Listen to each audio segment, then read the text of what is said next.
Iniciando a gravação, gravação iniciada. Bom dia a todos novamente. Damos continuidade aos trabalhos do nosso 5º Congresso Cidades Mais Sustentáveis aqui da PUC Campinas.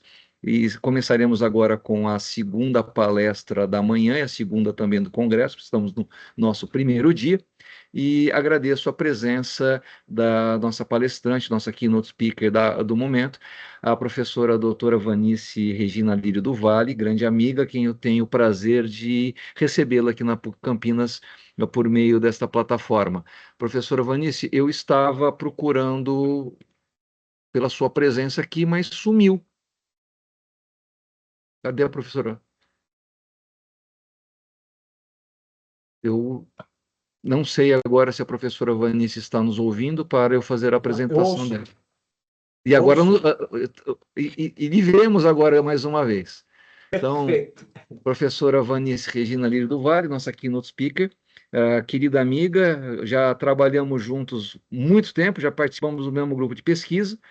Houve um processo seletivo aqui para o programa recentemente, é uma pena que a professora Vanice não quis ficar mais perto de nós, né? Mas tudo bem, a amizade. Mas, de qualquer forma, a professora Vanice também é nossa coordenadora na Comissão de Políticas Públicas do Instituto Brasileiro de Direito Administrativo. Ela também é uma das membros fundadores da Rede de Direito e Políticas Públicas, que ela me contou já que parece que eu vou fazer parte em breve, então estou muito feliz com isso, eu e o professor Cláudio. Professora Vanice, professora de Direito Público da Universidade Federal de Goiás, já foi professora, ou ainda é professora da Universidade Estácio de Sá, doutora em Direito, não mais, já está apenas na Federal de Goiás. Só na Goiás. Doutora, pós-doutora, com passagens por Harvard, por Carlos III de Madrid e por um monte de outros lugares que o currículo Lattes dela não me permitiria continuar, porque é um pouquinho extenso demais, mas é uma das minhas referências teóricas quando o assunto é políticas públicas. E não poderia deixar de ser o tema dela, da palestra de hoje, sobre controle de financiamento de políticas públicas, aqui num aspecto voltado aos tribunais de contas. Professora Vanice, é um prazer tê-la conosco, seja sempre bem-vinda, a palavra é sua. Muito obrigada, professor Josué Mastrodi, meu estimado amigo, colega de doutorado, de jornadas acadêmicas múltiplas, né? Agradeço muito mais essa oportunidade de estar junto à comunidade acadêmica da PUC de Campinas, já estivemos juntos em banca, e é sempre um prazer dialogar com vocês, e num tema que é um tema de interesse comum, que é o tema do controle das políticas públicas, né? Acho muito oportuno que a gente siga nesse debate que nos foi inaugurado pelos trabalhos pioneiros da professora Maria Paula Dallari Bucci, mas que vem contagiando positivamente a comunidade acadêmica do direito, para que a gente se atente àquele que é o caminho natural de execução das promessas do Estado Social de Direito brasileiro, né? Então, acho que é muito oportuno que a gente esteja discutindo isso em todos os suas possíveis desdobramentos e manifestações. Muito bem, mas vamos ao tema que me foi proposto. Professor Josué Mastrodi, na organização do evento, me pediu que falasse sobre controle de financiamento de políticas públicas pelos tribunais de contas, que é, assim, um desafio dessas coisas que amigo propõe para os outros, né? Bom, mas vamos lá. Aí, minha primeira observação... Fique só amiga para topar. É verdade, é verdade. Minha primeira observação, professor Josué, e para as pessoas que estejam assistindo, para aqueles que padecem de FOMO, né, de Fear of Missing Out, os slides da minha apresentação já estão disponíveis no link da bio do meu perfil no Instagram, né, que é @vanicevale com 2 L's. Então, quem queira acompanhar a partir dali já tem esse material à sua disposição. São dessas coisas que a tecnologia nos permite fazer hoje em dia, né? Muito bem. Para quem já me assistiu falando, sabe que eu tenho uma estrutura de fala mais ou menos conhecida. O ministro Luiz Roberto Barroso é que diz que tudo dele tem 3 partes. E aí acho que eu meio que me inspirei nisso, então normalmente também as minhas intervenções têm 3 partes. E no tema que nos une hoje, né, eu vou falar sobre 3 pontos. Eu quero falar sobre tribunais de contas e a sua posição no sistema constitucional de controle, porque isso é alguma coisa que nem sempre é muito conhecida e compreendida pelos estudantes, especialmente por aqueles que não têm uma experiência direta com a administração pública. Então, a gente aprende aquelas coisas básicas, é uma estrutura de apoio à deliberação do legislativo, mas há mais a se dizer a partir do texto constitucional sobre os tribunais de contas, e aí, portanto, vou me dedicar a isso num primeiro momento. O segundo momento da minha intervenção envolverá percorrer pontos de atenção no exercício do controle de políticas públicas por estas estruturas institucionais. Quer dizer, o que é que as suas próprias características institucionais, né, suas do Tribunal de Contas e aquelas da administração pública, nos permite reconhecer como pontos de tensão, como pontos em que as instituições podem se ver em posições divergentes. E o terceiro segmento da minha fala envolverá o apontamento de uma espécie de dever de casa, que me parece que é importante destacar, seja para a administração pública tem seu dever de casa e os tribunais de contas terão o seu também. A isso eu vou me dedicar na terceira parte da minha fala. Pois bem, então, continuando aqui, na primeira parte, né, a posição do Tribunal de Contas no sistema constitucional de controle. Eu sempre recomendo, amigos, a leitura, especialmente para aqueles que, diferentemente de mim, veja, professor Josué, o momento constituinte, que para muitos de nossos alunos é história, para mim foi vivência, né? Eu já era procuradora do município quando a Constituição de 88 foi promulgada. Então, eu vivi essas coisas, né? Mas muitos dos nossos alunos não tiveram essa experiência. De modo que eu costumo sempre indicar um texto, professor Josué. Estou aqui a lá, professor Ribas, José Ribas Vieira, que sempre indicava muitos textos, né? Mas eu costumo indicar um texto do Werneck Viana, que se chama O Terceiro Poder e a Constituição, o Terceiro Poder e a Constituição de 88, que é um texto muito interessante que narra as forças que estavam em operação no momento constituinte. E ele faz um destaque que é importante a gente trazer aqui à luz também, da seguinte circunstância. Dizia ele, o momento constituinte brasileiro não tinha um predomínio de forças expresso na Assembleia Nacional Constituinte. Você tinha representação das forças de conservação, das forças de mudança, e cada qual delas adotou uma estratégia para a sua intervenção no processo de desenvolvimento da Constituição. E aí diz Werneck Viana, as forças progressistas apostaram na seguinte estratégia, olha, vamos trazer para o texto constitucional uma pauta de direitos fundamentais, né, que se porá, quando menos, como uma pauta de prioridade para o desenvolvimento legislativo mais adiante, né? Então, vamos avançar no processo de transformação do Estado brasileiro num Estado social e democrático de direito pela via de enunciação de direitos fundamentais que depois deveriam ser desenvolvidos pelo processo legislativo ordinário, né? Mas também, o Werneck Viana assinala, as forças de mudança, cientes de que a mudança é um processo difícil, que por vezes precisa de impulsionamento, eles apostaram em estruturas institucionais que deveriam intervir caso o processo político ordinário de desenvolvimento desses mesmos direitos fundamentais, desta mesma pauta progressista, não acontecesse. Então, por isso, o nosso texto constitucional tem essas duas características, uma lista robusta de enunciação de direitos fundamentais e uma estrutura robusta de instituições vocacionadas a empreender ao controle, né? Porque estas instituições seriam chamadas a atuar caso o processo legislativo ordinário não funcionasse. Então, nós temos as instituições clássicas, né? Judiciário e legislativo robustecido nas suas garantias, a funcionarem como local para o exercício do controle. Nós temos a grande categoria de funções essenciais da justiça, aí se compreendendo Ministério Público, Defensoria Pública, Advocacia de Estado, advocacia em geral, né?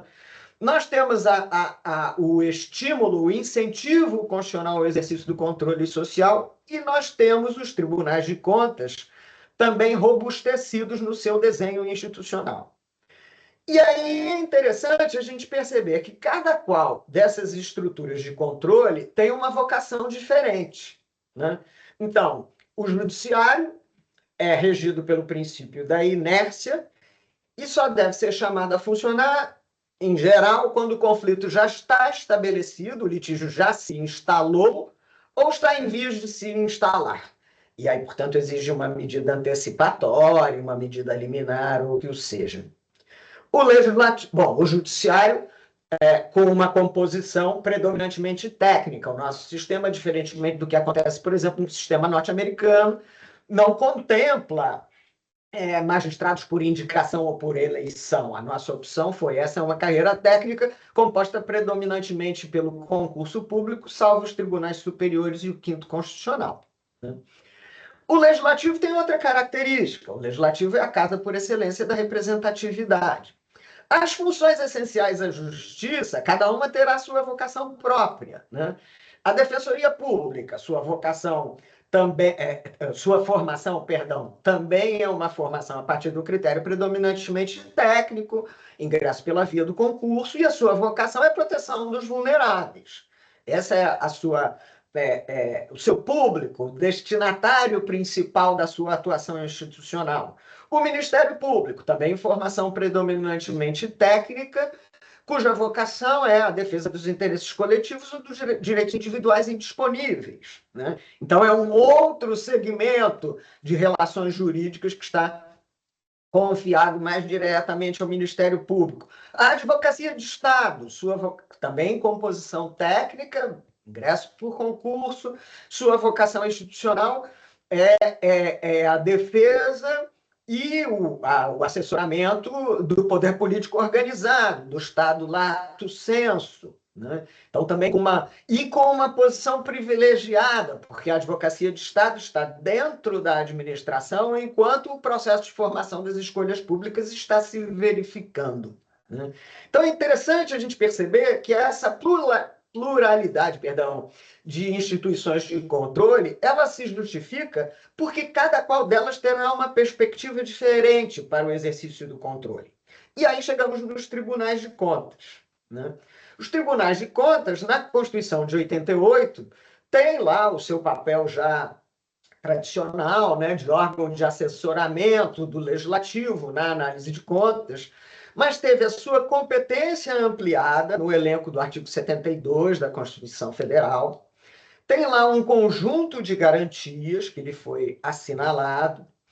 Tem uma composição híbrida, parte técnica da carreira de auditoria e Ministério Público de Contas e parte política a partir de indicações do Executivo e do Legislativo, né?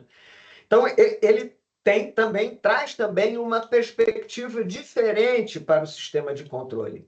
Por isso que todas essas instituições coexistem, e na coexistência, eventualmente, a gente tem alguma sobreposição, né? Então, atributos específicos dos tribunais de contas. Primeiro, como eu disse, o caráter híbrido da sua composição, né? O quadro técnico associado a um colegiado deliberativo com uma composição que também combina técnica e política. Os tribunais de contas também têm, e isso é particular deles, eles têm a visão macro e a visão micro da atuação da administração, né? Porque eles examinam as contas de gestão, né? Então, a totalidade das ações públicas, né, dos gastos públicos, etc. Mas ele tem também seus braços de especialização funcional, né? Então, ele congrega visão macro e visão micro, o que é muito interessante para combater ou para mitigar uma circunstância que, por vezes, se põe em relação à administração pública, que é a visão de túnel, né? A administração pública, a gente bem sabe, lá quando a gente dá aula de Direito Administrativo 1, né, professor Josué, estrutura da administração, aí a gente vai lá e diz, a administração se organiza a partir do critério de especialização funcional. Quando a atividade se especializa, criam-se os órgãos e assim vai, né? Então, como a administração se organiza a partir do critério de especialização funcional, ela tem uma tendência à visão de túnel. Quem já trabalhou ou trabalha na administração pública sabe disso. Você conversa com um agente público qualquer na Secretaria de Educação, ele dirá, o meu orçamento, a minha secretaria, e ele só vê a partir da sua perspectiva específica. Os tribunais de contas, aliando as duas visões, eles podem mitigar esta característica que é própria da administração. E, finalmente, tem um terceiro componente que é importante, que é o seguinte, os tribunais de contas, como eles são os receptores, né, os destinatários de um conjunto volumoso e expressivo de informações, eles tendem a preservar a memória institucional, né? É uma instituição permanente, organizada, né? Então, eles asseguram a formação de séries históricas, que vão ser a base para potencializar uma visão prospectiva. Mas também para superar um problema que também é típico da administração, quem já trabalhou na administração sabe disso, que é a circunstância de que a administração não tem memória, né? Em pleno século XXI, a gente ainda ouve notícia de que trocou a gestão e no lugar X ou YZ e apagaram-se os arquivos dos computadores, isso quando não se levam os computadores, né? Então, as informações da administração, o que deu certo, o que não deu certo, como as coisas se desenvolveram, se perde, né? E os tribunais de contas não, como isso é a sua competência institucional específica, eles deterão essas informações. Eu até, quando tenho a oportunidade de dar aula nas escolas de magistratura, indico aos magistrados, né? Olha, se você quer saber informações sobre volume de gastos numa determinada política pública, peça ao Tribunal de Contas. Eles terão, pelo menos, essa informação. Qual foi o montante de gastos? Porque isso é da sua vocação, do seu desenho institucional. Garantias institucionais que foram oferecidas aos tribunais de contas, né? A gente tem, vale destacar, autonomia, né? Artigo 73 assegura lá a autonomia com quadro próprio, modo de composição e tal. Mas a segunda garantia institucional que é interessante é que nós temos nos tribunais de contas, possivelmente, a única instituição em que a Constituição se preocupou de expressamente dizer que as mesmas garantias postas no plano federal se poriam também em relação a tribunais de contas no plano estadual. Então, acho que é a única norma de repetição explícita da Constituição, pelo menos até onde eu pude acompanhar. Não sei se teve emenda hoje, né? Pode ser que tenha saído alguma emenda hoje, né? Então, isso assegura que esta modelagem da Constituição de 88, a rigor, se repita pelos estados afora, né? E isso já foi corroborado pelo Supremo Tribunal Federal, trouxe aí só a título de ilustração essa decisão na ADI 4191, relatoria do ministro Barroso, agora do ano de 2020. Né? Bom, então essa é a posição do Tribunal de Contas no nosso sistema constitucional de controle. E ele vai desempenhar as funções clássicas, né? Fiscalizadora, judicante, consultiva, sancionadora, ouvidoria, normativa. Chama atenção para essa expressão que foi usada pelo professor Fabrício Mota, né? Da função reintegradora dos tribunais de contas, que está prevista aí no artigo 71, parágrafo 3º, né? As decisões do tribunal de que resulte imputação de débito ou multa terão eficácia de título executivo. Quer dizer, a ideia é reintegrar os recursos públicos que estejam associados à decisão que resulte em imputação de débito, né? Então, ele tem essas funções clássicas. Mas, para além disso, brinquei dizendo que os tribunais de contas estão no jogo, porque o próprio desenvolvimento da sua função institucional, né, esse robustecimento da sua função institucional, e o crescimento da atenção para com o tema das políticas públicas, né? Tivemos a emenda constitucional que determina que se empreenda a avaliação de políticas públicas, né? Lá no artigo 37, um dos seus parágrafos mais novos, né? Mas, a par disso, nós vimos tendo previsões nas leis de diretrizes orçamentárias, isso foi assim na anterior, e também está assim na LDO vigente, que é a Lei 15.080, nós vimos tendo previsões de que os tribunais de contas, vejam, o texto está transcrito aí no slide, né, que para subsidiar a discussão do projeto de lei orçamentária, os tribunais de contas encaminhem quadro resumo relativo à qualidade da implementação e ao alcance das metas e objetivos dos programas e ações governamentais que tenham sido objeto de auditorias operacionais. Então, a gente vê a recepção do Tribunal de Contas como um observador técnico relevante, não só para aquelas funções clássicas, né, de fiscalização e tal, mas para subsidiar decisões futuras, como a elaboração da lei orçamentária anual e outras atuações, né? Muito bem.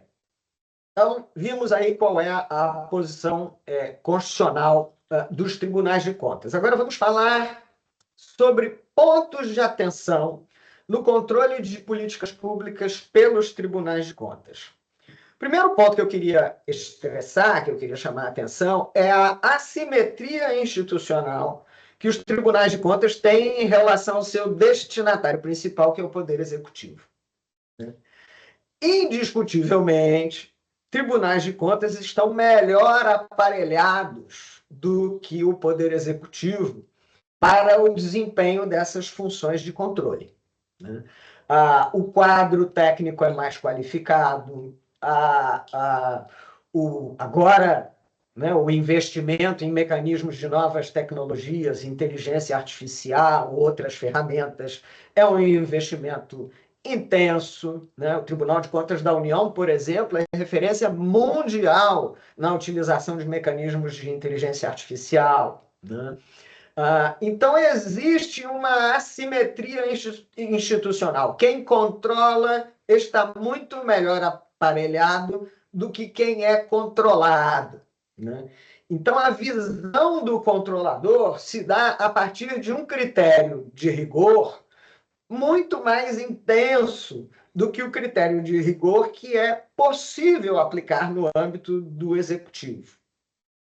Então, esse é um ponto de atenção que gera ruídos no exercício do controle de políticas públicas pelo Tribunal de Contas, porque a ele pode parecer que determinadas atividades seriam muito fáceis, muito singelas, mas a ele parece assim porque ele dispõe do quadro, dos equipamentos, né, das ferramentas de novas tecnologias, etc. Então, esse é um primeiro ponto. Um segundo ponto de atenção importante diz respeito a uma falta de sincronia na perspectiva de análise, né? O Tribunal de Contas interfere para empreender a análise, no mais das vezes, no momento posterior, né? O meu estimado amigo que a vida levou mais cedo que eu queria, professor Marco Juruena Vilela Soto, dizia, é comentarista de videotape, né? Então, depois que tudo já está executado e realizado, vem o controlador para dizer, mas isso aqui houve um problema, né? Fora do contexto de drama, de dificuldades, né? Me lembro, por ocasião do início da pandemia de Covid, na época eu era diretora do Centro de Estudos Jurídicos da Procuradoria do Município e fazia lives, né? Como todo mundo, né? No período da Covid. E uma das coisas que se discutia era a sincronia, porque em abril de 2020, todos os órgãos públicos estavam comprando EPI, equipamento de proteção individual, por 10 vezes o preço habitual. Porque a escassez era mundial, ninguém tinha equipamento de proteção individual, então, quando achava, pagava-se o que fosse necessário, né?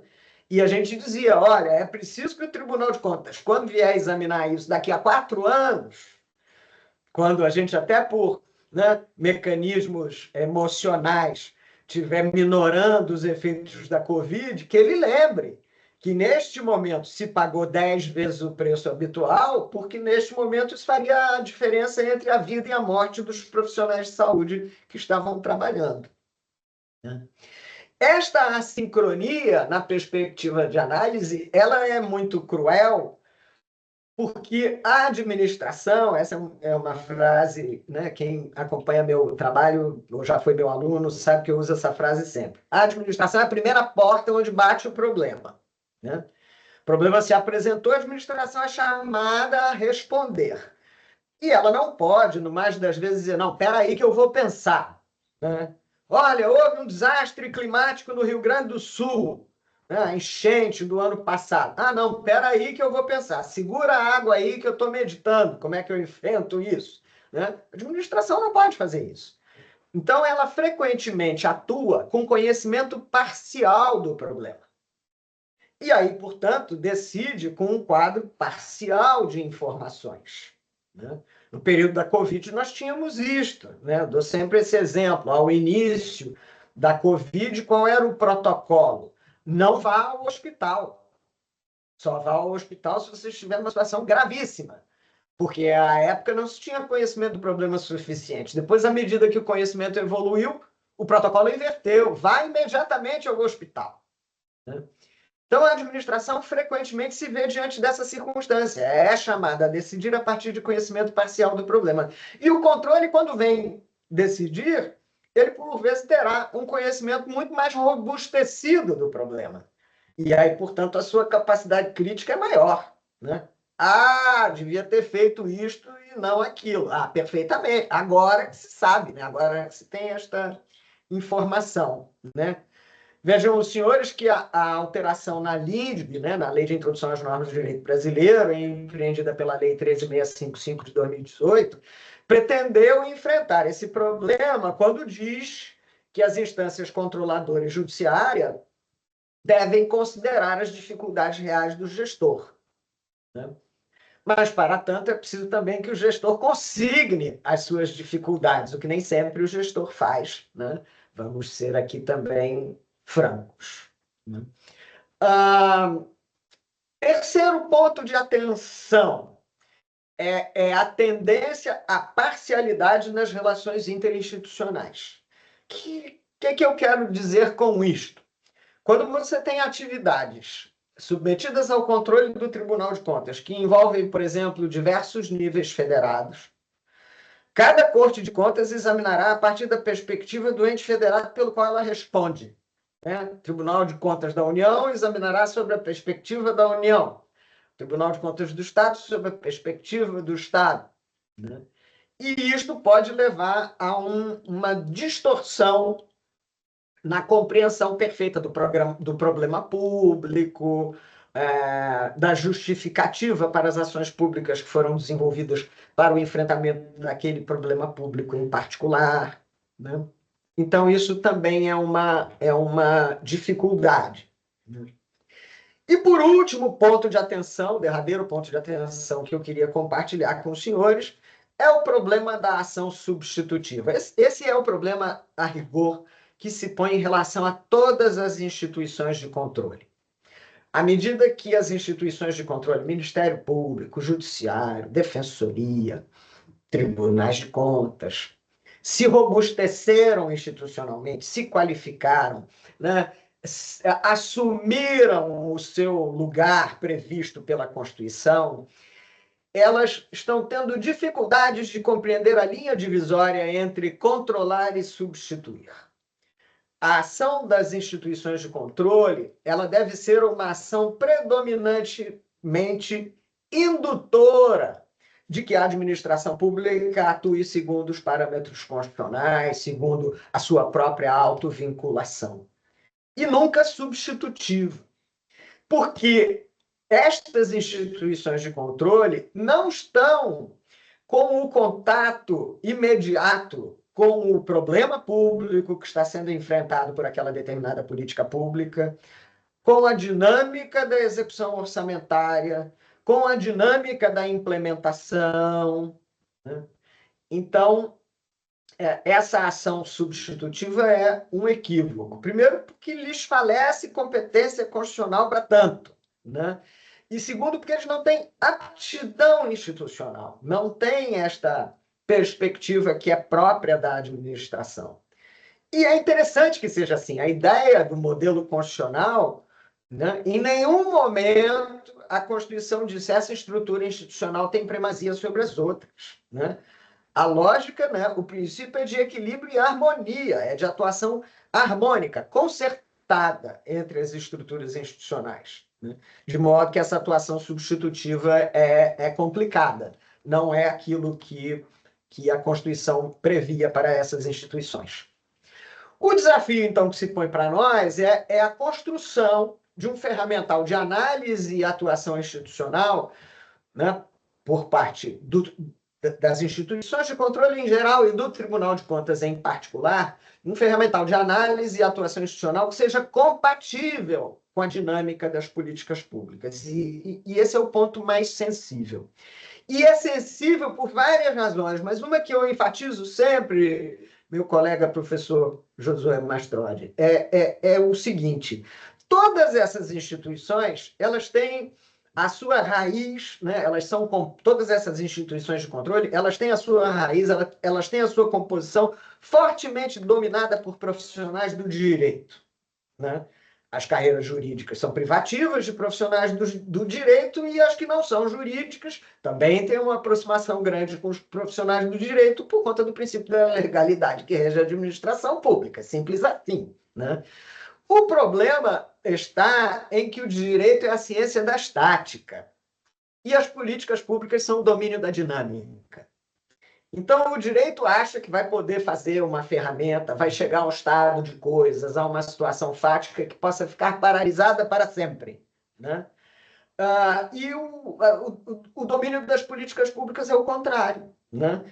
Política pública que se repete sem qualquer revisão, ela deve ter alguma coisa errada, porque as necessidades da coletividade mudam, as condições do mercado mudam, as expectativas da sociedade mudam, né? Então, este ainda é um desafio, porque os tribunais de contas, comodamente, vão abarcar ainda uma visão mais tradicional, uma visão mais associada a essa estabilidade que é típica do direito, né? Bom, mas estamos evoluindo, né?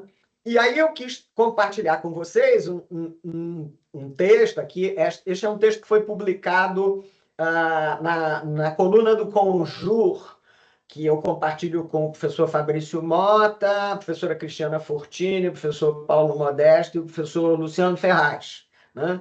Fabrício Mota e Heloísa Helena Godinho, ambos são integrantes do Tribunal de Contas no estado de Goiás. E eles vêm explorando a ideia de modernização das funções dos tribunais de contas, para que a gente saia dessa matriz típica e exclusiva do direito de uma instância fiscalizadora e sancionadora, né?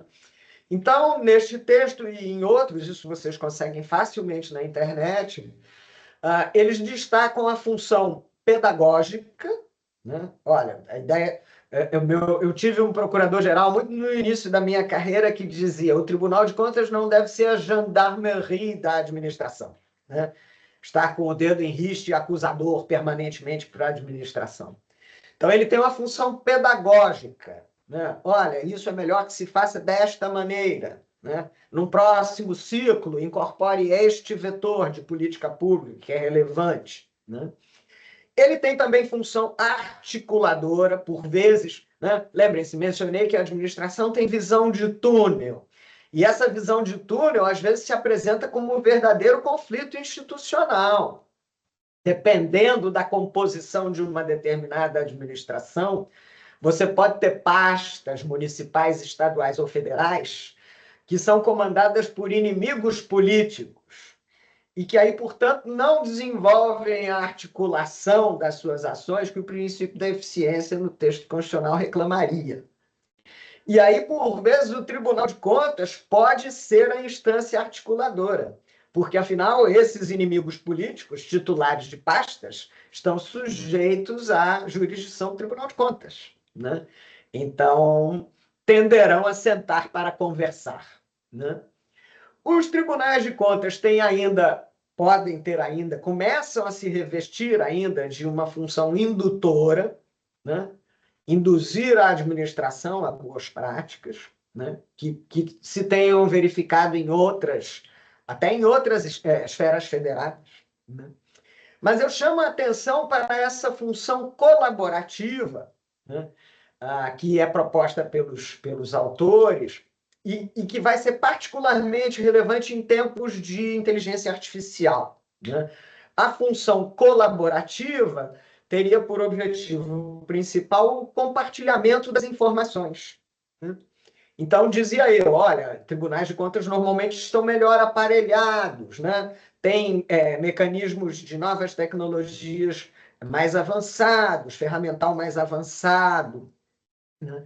Que eles podem compartilhar com a administração pública e ajudar a direcionar a construção de políticas públicas.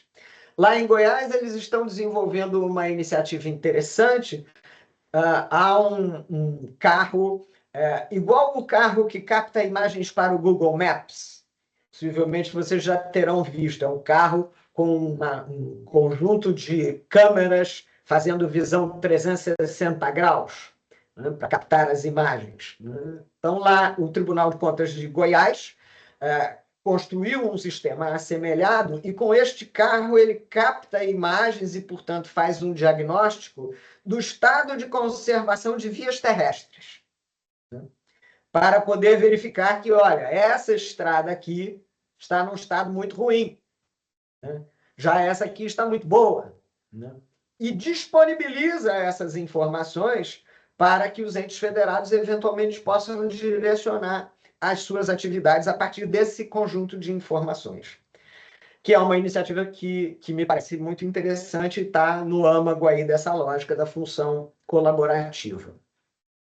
Vale lembrar também que os tribunais de contas já desenvolvem movimentos rumo à consensualidade, que no domínio das políticas públicas pode ser muito importante.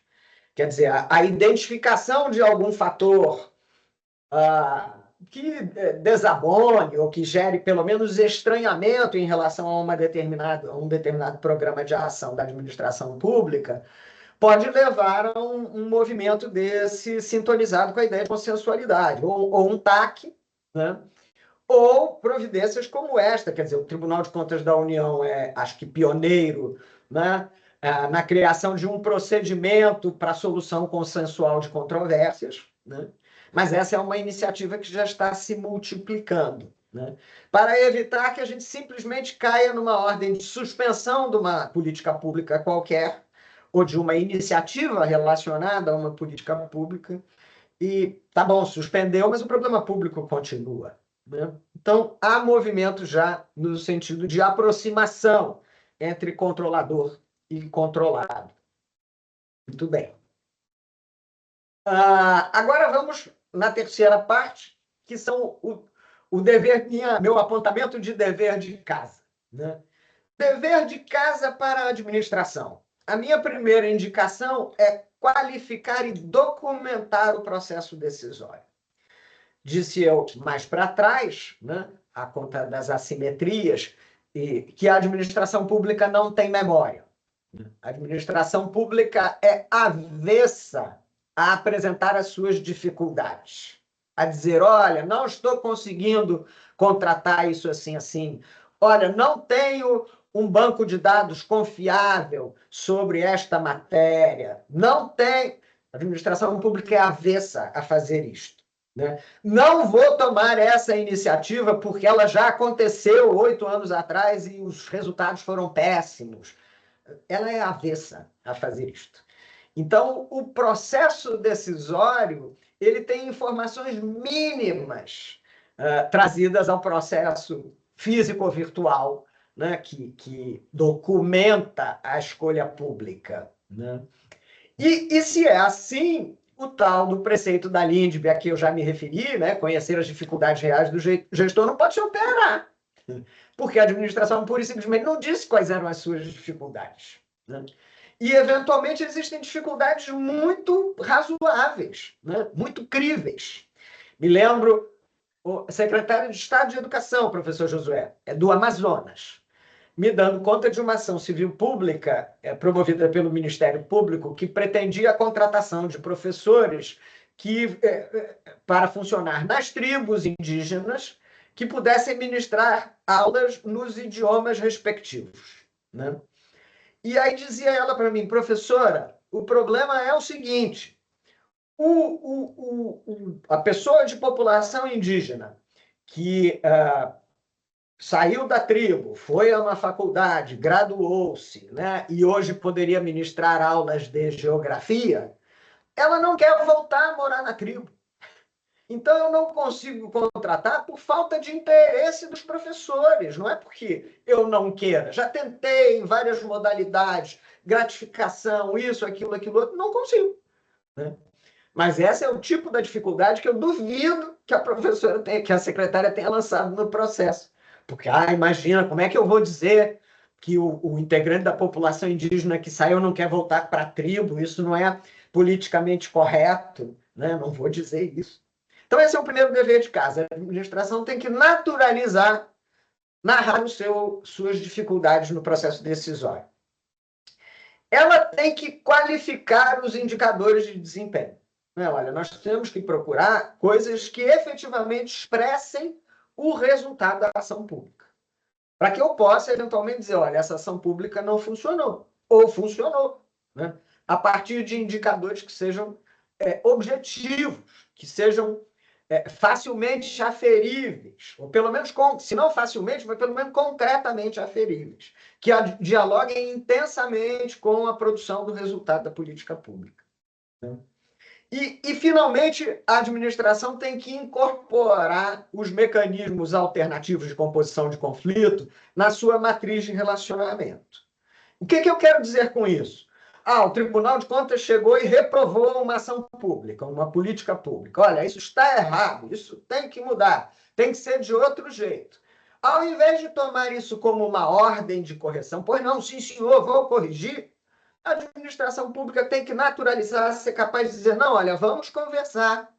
Eu tenho justificativa para apresentar disto. Eu tenho ponderações em relação a essa observação que você está fazendo. Então, naturalizar, tornar a relação com o Tribunal de Contas menos hierárquica, menos vertical, respeitosa sempre, por óbvio, como deve ser qualquer relação institucional, mas menos verticalizada, porque, afinal, ambos estão para a mesma coisa, estão ali para a mesma tarefa, que é a proteção do interesse público. O Tribunal de Contas não está mais qualificado para proteger o interesse público, ele está ali tanto quanto a administração. Bom, e o dever de casa para o Tribunal de Contas, né? Esse é um dever de casa que me ocorreu quando eu estava finalizando a minha preparação aqui, mas que me parece, meu prezado colega professor Josué, uma coisa importantíssima. Temos discutido a todo momento e sob todos os prismas o problema das emendas vinculantes, emendas parlamentares vinculantes, que só crescem no seu volume. Discutimos pelas razões que a gente sabe quais são, eu não preciso aborrecê-los com isso, porque é sempre muito aborrecido a gente ler essas coisas, né? Olha, o dinheiro está indo para isso, para aquilo, para aquilo. Bom, mas fato é que elas existem. E elas não têm nenhum compromisso de alinhamento com as políticas públicas em andamento.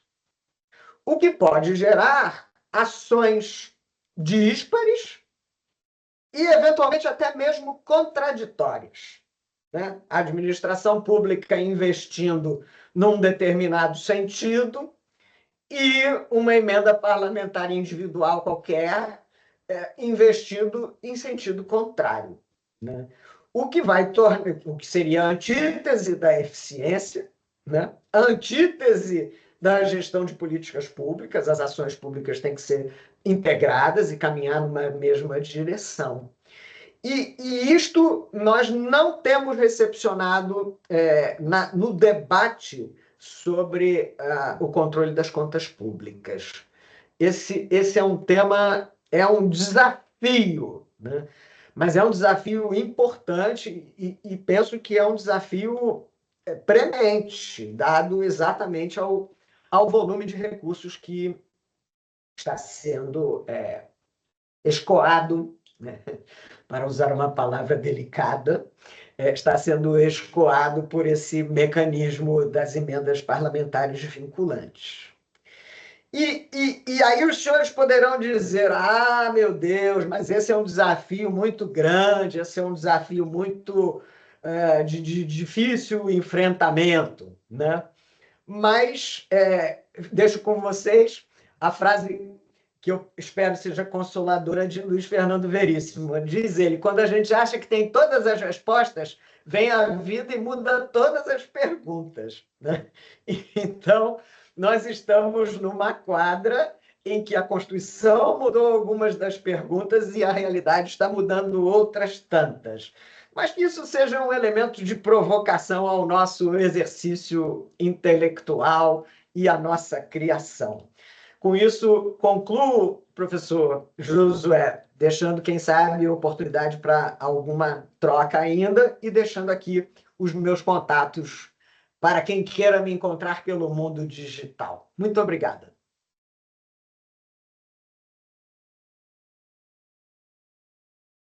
Professora Vanice, obrigado pela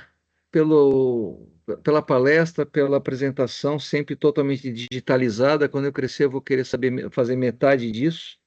Tá? Fica realmente muito legal fazer essa estrutura de fala audiovisualizada, acaba segurando mais, fixando mais, retendo mais a informação. Eu estou cheio de pergunta para fazer, mas eu não vou cometer olha, eu não vou cometer o erro que eu fiz na palestra anterior, que eu fiquei falando e esqueci de perguntar. Eu tenho um monte de pergunta, mas vamos deixar primeiro para outras pessoas. Ana Carolina, você levantou a mão, a palavra é sua. Vou abrir a câmera aqui só para conseguir direcionar melhor. Primeiramente, né, eu acho que a palestra ficou tão amarrada que, assim, surgem poucos questionamentos, né? A professora desde o início amarrou ali, então a gente conseguiu ir acompanhando certinho. Mas eu queria só entender, né, se na visão da professora a gente conseguiu avançar, especialmente a partir da inclusão do parágrafo 16 do artigo 37, em que medida a gente está, né, a nível Brasil, a nível de estruturação de políticas públicas, né, de uma metodologia mais consistente, aonde a gente se encontra, assim, se a gente pode entender que a gente está avançando, em que medida a regulamentação desse parágrafo vai viabilizar essa vertente mais contributiva, né, colaborativa, entre a questão do controle e a formulação das políticas públicas. Muito obrigada, parabéns mais uma vez, professora. Muito obrigada, Ana Carolina, pela pergunta, né? Super pertinente. Veja, esse tema da avaliação das políticas públicas, ele é um tema que está ingressando na nossa pauta de pesquisa e fiz a observação de que o direito é ciência da tática e tal, e o direito tem alguma dificuldade em recepcionar o tema da avaliação. Então, você frequentemente ouvirá, entre os profissionais do direito mais desavisados, a informação de que a avaliação de políticas públicas envolva pura e simplesmente a aferição do alcance das metas a partir dos indicadores. Claro que isso é um elemento relevante. Mas a avaliação de políticas públicas, que não é um processo pontual, não é alguma coisa que deva acontecer única e exclusivamente ao final, ela é uma grande oportunidade de aprendizado, né? E aí penso que estamos avançando, enfrentando aí a sua pergunta, mas algo que a gente precisa também naturalizar é a percepção de que uma avaliação que aponte falhas, erronias, má apreciação do problema público ou do conjunto de fatos, isso não significa necessariamente um erro grave, uma conduta errônea da administração ou uma improbidade ou coisa que o valha. Quer dizer, quanto mais a gente naturalizar a circunstância de que executar políticas públicas é alguma coisa sujeita a todo tipo de externalidade, quanto mais a gente for capaz de reconhecer isto, registrar isto e considerar isto na avaliação, mais qualidade terá a nossa avaliação. Hoje eu ainda percebo uma tendência, até em colegas que escuto em eventos e tal, uma tendência a dizer que o não atingimento das metas significa um erro grave da administração. E acho que isso é uma visão absolutamente equivocada. Outra coisa que aí um outro ponto no qual eu acho que a gente precisa avançar, né? Então, primeira pauta é naturalizar a incidência de externalidades e reconhecer a avaliação como um momento de aprendizado. Outro ponto no qual eu acho que a gente precisa atuar um pouco melhor, porque essa é a moda da vez, né? A moda da vez é a tal da avaliação ex ante. Eu tenho uma implicância profunda com a própria expressão, porque eu acho que ela induz a erro, né? Porque a avaliação ex ante, para mim, é uma contradição em termos. Mas os colegas que usam dizem, não, isso é a terminologia usada pelo IBGE. E daí, eles podem estar errados, eu não preciso errar junto com eles. Né? Eu não gosto dessa expressão. Né? Mas eu vejo também uma tendência, quer dizer, o que é isso? O que é isso que eles chamam de avaliação ex ante? É o aprofundamento do conhecimento do problema. E eu vejo também ainda uma percepção, em especial pelos profissionais do direito, é o diabo da estática, Ana Carolina, de que a gente vai conseguir mapear o problema público, pronto, aí ele está definido, ele não vai mudar mais. Cara, problema muda todo dia, não é? E é justamente a implementação da política pública que muitas vezes vai revelar alguma coisa que a gente não percebeu quando estava fazendo o mapeamento do problema. Né? Então, Aí eu a acho que avaliação ex post. sim, né? E eu acho que isto é alguma coisa na qual a gente precisa trabalhar também. Agora, só para fechar o comentário, eu acho que o grande desafio para a gente nesse tema de políticas públicas, e em vários outros, Ana Carolina e Josué, o direito, há uns quase 30 anos, Josué, eu fiz uma fala numa universidade em Alagoas que se chamava O Direito Narciso. Depois eu publiquei um texto com esse mesmo nome, está na minha página da Academia Edu, onde eu brincava com o mito de Narciso. Porque o direito é encantado consigo mesmo e não vê as ninfas que estão em volta. Então, o direito não vê, né, a economia comportamental, o direito não vê a sociologia, o direito não vê políticas públicas, o direito não vê a administração pública enquanto ciência autônoma. O direito acha que dá a resposta sozinho. E a gente sabe qual foi o destino do Narciso. Né? Narciso morreu. Então, eu acho que nesse campo das políticas públicas, nós temos que nos abrir aos autores das outras áreas, para a gente compreender essa dinâmica, para a gente tornar e reconhecer que isto é alguma coisa deste plano de atuação do direito, que o direito é mais um domínio de conhecimento que concorre para o enfrentamento de problemas públicos, mas ele não é o dono da chave de solução do enfrentamento de políticas públicas, de problemas públicos através de políticas públicas. Então, fechando, acho que o parágrafo novo do 37 sinaliza, olha, tem que haver avaliação, mas a gente tem que ir desenvolvendo esse ferramental, essa perspectiva de avaliação. É isso. Ana Obrigada, Carolina, professora. Muito obrigada. Mais alguma mão levantada? Sério que não tem ninguém para fazer pergunta? Eu tenho um monte. Vanessa, em que pese termos pouco tempo aqui disponível, eu mais uma vez agradeço e como não poderia deixar de ser, eu preciso levantar uma perguntinha só para a gente pensar aqui, de repente até pensar juntos.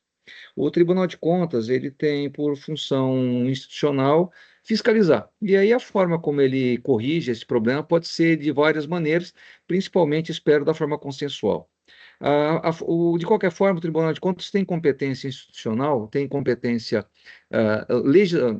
posta na Constituição para barrar políticas públicas ou para barrar a circulação de dinheiro público se identificar que a política pública não está bem delineada. E aí, bom, eu acho que a Ana Carolina acabou permitindo que chegasse a esse ponto. O Tribunal de Contas não tem como, com base no direito, concluir sem avaliação do andamento da política que aquilo é um problema. O que eu estou querendo dizer é o seguinte: eu já vi situações em que se busca no Tribunal de Contas impedir a implementação de uma política por força da avaliação ex ante. E eu quero pensar na possibilidade disso. Vamos imaginar que, eu dei esse exemplo na palestra anterior, vamos imaginar que o Brasil obtém um financiamento público para iniciar um programa de investimento de produção de petróleo na bacia continental, lá ao norte da Foz do Amazonas. Seria possível, junto ao Tribunal de Contas, barrar essa ação por meio de uma avaliação ex ante, por meio de uma avaliação de que talvez essa política ainda não esteja adequada ao princípio de precaução do direito ambiental? O Tribunal de Contas teria competência para isso, ou essa competência não, assim, a discricionariedade do administrador impediria que o Tribunal de Contas fosse um ator importante nessa discussão? Assim, nós nem tínhamos combinado a pergunta, hein, Josué? Não combinamos nada. Perguntas combinadas, hein? Não, eu estou viajando na batatinha aqui, eu quero viajar contigo. Faustão, como diz o doutrinador Faustão, quem sabe faz ao vivo, né? Eu me perdoa. Vamos tentar, né? Vamos tentar. Eu não sei a resposta, tá bom? Não, eu penso o seguinte, né? A definição de uma estratégia de ação, portanto, de uma política pública para enfrentamento de um problema público, ela dificilmente compreenderá uma única alternativa. Isso é um outro mito no direito que a gente precisa desconstruir, né? A ideia de que há uma única solução, uma bala de prata que vai matar o problema público. Não, o problema público pode ser enfrentado de várias maneiras, né? Vamos supor a reintrodução no mercado de trabalho de pessoas 60 a mais. Esse é um problema público importante, porque a população está envelhecendo, então você pode enfrentar de várias maneiras. Você pode dar incentivo fiscal para quem contrata 60 a mais. Você pode fazer programas de requalificação para pessoas 60 a mais. Você pode fazer, na própria administração, frentes de trabalho, e você contrate pessoas 60 a mais, né? Então, um problema público dificilmente admitirá uma única solução, né? Então, penso que uma intervenção do Tribunal de Contas de tal ordem radical, paralisar a opção formulada pela administração pública de enfrentamento a um problema público, ela só poderia caber se fosse uma hipótese verdadeiramente teratológica, né? Alguma coisa que absolutamente não dialogasse com o problema público, uma situação realmente teratológica. Porque, se não for assim, a gente fulmina também uma outra ideia, não só a ideia da discricionariedade, mas uma outra ideia que está ganhando mais corpo. Tem um livro recente do Paulo Modesto, e há textos americanos trabalhando sobre isso, que é a questão do experimentalismo administrativo, que é a possibilidade da administração para problemas até antigos, que você tradicionalmente diria, olha, a solução é essa, já testada, né? Mas por que não experimentar outra solução, né? Por que nós estaremos condenados a repetir sempre a mesma solução numa sociedade que é diferente, com pessoas que são diferentes, com a gente Z, né? Então, se você admitir que o Tribunal de Contas, a partir de uma avaliação ex ante, onde haja uma simples divergência e não uma questão escandalosamente teratológica, possa barrar, você vai matar a possibilidade da administração tentar outras alternativas. Aí você diria, não, mas também o experimentalismo pode ser uma coisa meio amorfa, né? Meio esquisita. Não, aí quando se está falando em experimentalismo, o Paulo mesmo desenvolve isso e tal, é uma busca, é uma tentativa controlada de parte da administração, como seria qualquer experiência no campo médico, por exemplo, né? mas é preciso que a administração tenha essa possibilidade. Fico pensando no eixo central do nosso encontro, né? do Congresso em si, que é gestão da cidade. Assim, áreas diferentes da cidade podem reclamar soluções diferentes para o mesmo problema, né? E é preciso que a gente tenha criatividade. Olha, isso funcionou, né? Já neste bairro não funcionará. Como é que as coisas acontecem melhor, né? Então, a administração precisa ter esse espaço. Então, a ideia dessa malfadada avaliação ex ante, ela não pode ser aprisionadora da escolha da administração. É claro que ela é um elemento que subsidia a formulação da escolha pública, mas ela não pode ser uma camisa de força, porque senão a administração pública não terá oportunidade de buscar outras alternativas, que podem se revelar até muito melhores do que aquela alternativa de tanto tempo, né? Eu vou dar um exemplo de experimentalismo que é muito pontual, mas que ilustra a beça, né? Pô, modelo de concurso público, né? A gente tem um modelo consolidado de concurso público, não é? Faz provinha escrita, não sei o quê, dependendo do cargo, faz prova física e tal. Nós tínhamos um problema aqui na Prefeitura do Rio com concurso público para gari. Qual era o problema? As pessoas se habilitavam, o salário não é ruim, é uma empresa pública, o salário não é ruim, tem lá benefícios, as pessoas se habilitavam, e na hora que eram chamadas, né, e recebiam a vassoura, elas não sabiam nem segurar a vassoura, né? E muitos deles eram profissionais, até com terceiro grau completo, que achavam que podia, uma vez ingressando na empresa, pudessem conseguir uma mesinha para trabalhar, né?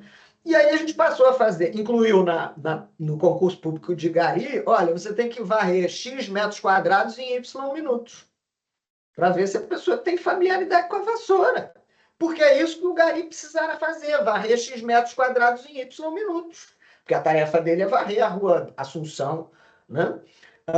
Então, pô, nunca fizemos isso. Na hora que veio essa sugestão, meu Deus, mas o concurso público não se faz assim. Pô, mas a velha prova de rudimentos de direito administrativo para gari não está sendo adequada, né?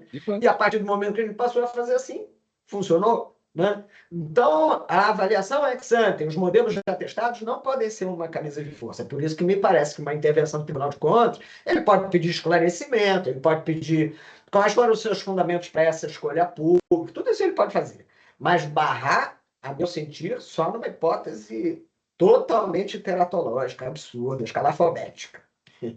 Olha, eu acho que essa discussão sobre a teratologia do que fazer com dinheiro de emendas parlamentares vinculantes é um bom tema para eventual próxima palestra, porque Não, esse é um tema muito, muito importante, porque talvez fosse até um caminho de solução para esse problema que agora se instalou, né? Que o legislativo é dono de tudo, né?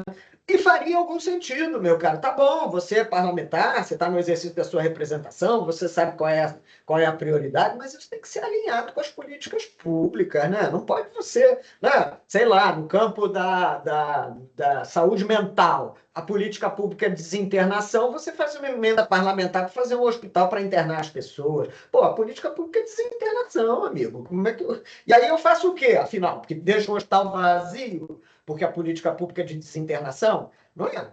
Isso é um tema que eu trouxe a dúvida só para compartilhar com você. sim, sei lá, o Tribunal de Contas provavelmente não conseguiria bloquear, mas muito provavelmente poderia sugerir a transformação do hospital psiquiátrico em alguma coisa que promova a política pública de acolhimento e não de internação.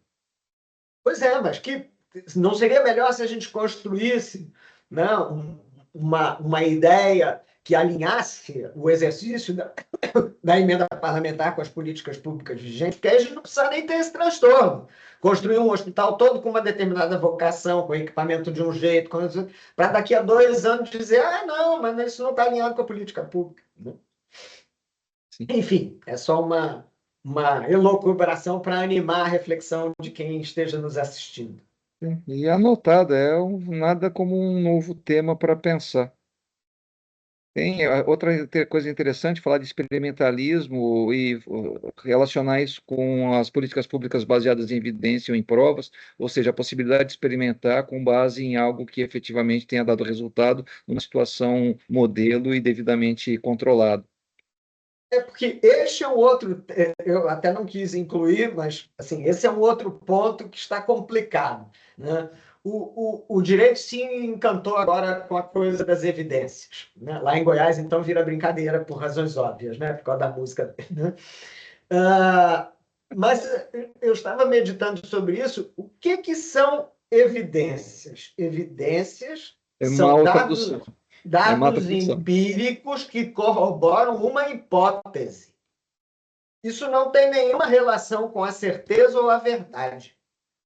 E a gente incorporou essa ideia de evidências como, olha, aqui está a chave da verdade, porque tem evidências, né? E não é isso. Não estou com isso dizendo que a escolha da administração possa estar desvinculada das evidências, né? Mas evidências, se elas corroboram uma hipótese, eu posso ter outra hipótese, né? E testar Só para... numa outra situação. Sim. Sim. Professor Evanisto, nós estamos com o tempo estouradíssimo, mas o professor Cláudio levantou a mão e a palavra é dele. Sim, claro. Muito bom revê-la, mas só para fazer uma ponderação, né, com relação às emendas, dividem-se muito as receitas, mas não dividem-se as responsabilidades, né?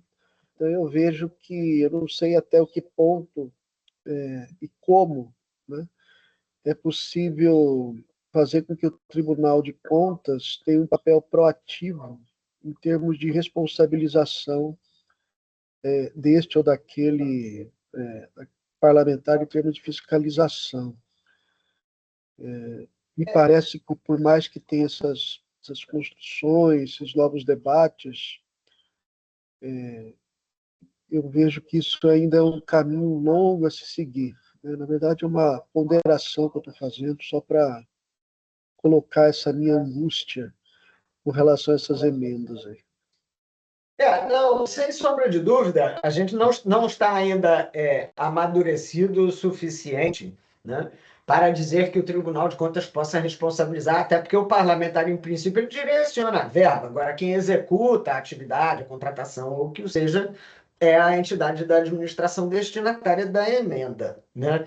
Mas dentro dessas funções novas, né, indutora, articuladora, né, que não são funções de responsabilização no sentido estrito, né, por que não começar a fazer, né, um processo de anotação disso, da importância disso, para eventualmente ir movimentando um pensamento que promova o equilíbrio, né? Ok, o parlamentar pode ter as suas emendas vinculantes, mas vamos buscar aqui um tipo de alinhamento com as políticas públicas que já estejam em andamento.